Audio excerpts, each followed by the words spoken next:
She had a priesthood. Her priests, listen to this, in her temples were men who dressed up as women.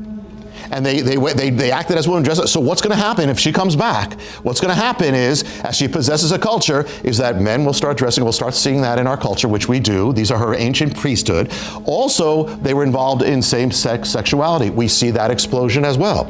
Also, it says, remember, she says she turns men into women, transitions them, and women into men. Many of her priests were actually surgically altered. She caused them to be surgically altered. I never knew that. Yes. I thought that was just something of our gender. Well, we do it more sophisticated, but she especially, all the gods, but they go after the children. Because if you have the children, you have the future. And so that happened in ancient times, happening now. And so you think, what would possess an adult to do this to children? Well, what would possess it? The spirit. The spirit of the goddess. Wow, this guy is full of word salad. Men and women feeling they were trapped in the wrong sex body has been around as long as men and women have. It's not the sort of thing they understood, could study, or write down. Firstly, they didn't have proper language. Secondly, they were all more concerned with survival. Gathering food, finding water, finding shelter, and not becoming prey for large animals.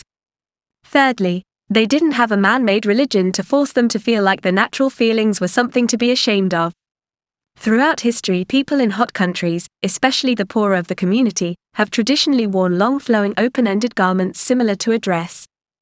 They still do today. So do religious figures in modern churches. Are they all cross-dressers and trans people? This guy has seen ancient statues belonging to temples wearing this style of garment and calls them dresses to suit his agenda. Talk about intellectual dishonesty.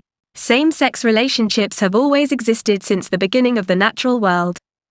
Many species of animals exhibit this trait frequently, and they always have. Their species still continues to survive. The only reason some are endangered is because of the influence mankind has on their environments and not because they engage in same-sex play. As for this spirit, performing surgery to change men into women, how did they do this extremely delicate surgery back then? Nobody is doing body modification to children. Unless you include breast reductions for health reasons or nose jobs for cosmetic reasons. Can he show me the clinics that perform sex changes on people under 18?